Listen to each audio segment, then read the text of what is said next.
What are you most excited about now? What's giving you hope? Well, given the date and the day and the news stories that that are coming out, it's a challenging question, Rick. Mhm. But I think that what gives me hope is that in a world of AI, I still see a very strong role for art and humanity and creativity, and I think that replaces everything. I think we are starting to understand that we need to educate our kids for creativity as opposed to learning by rote and over examining them.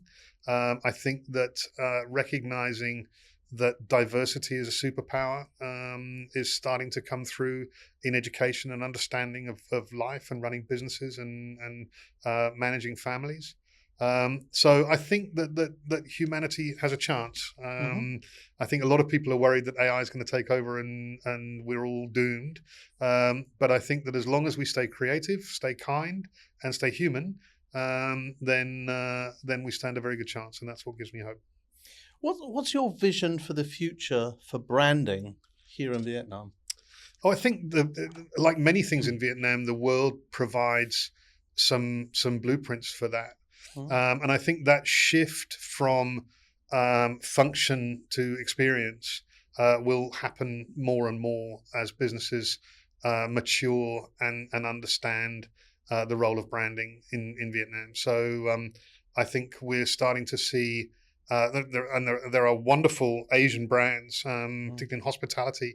If you look at Banyan Tree and Six Mhm. Senses Mhm. and brands like that, which Mhm. have grown through experience, delivered wonderful experiential brands. I think Vietnam will start to see that brand quality is not necessarily measured in numbers, Mhm. but measured in joy.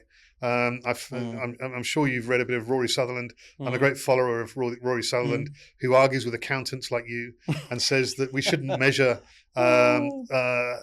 distances and time and money. We should start to measure the hedonistic Mhm. outputs that relate to brands. So how happy do we make people? How secure do we make people? Those are things which are not generally measured, but are incredibly important to brands. And I think that the more businesses understand that they should listen not just to the engineers and accountants, but also listen to their customers in that way. How are they finding happiness? How are they finding joy? How are they finding ways to love their kids more through the brands and the things that we provide in their world?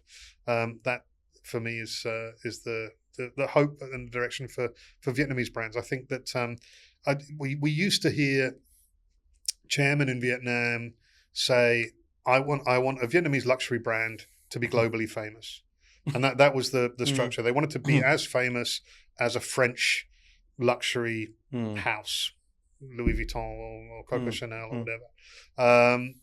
I think that now I've worked with um, owners of businesses, and I think a younger generation of Vietnamese coming back to Vietnam is helping this greatly, who want to have businesses which are respected for what they stand for and what they deliver Mhm. in terms of quality, in terms of Mhm. engagement, in terms Mhm. of human joy and emotion.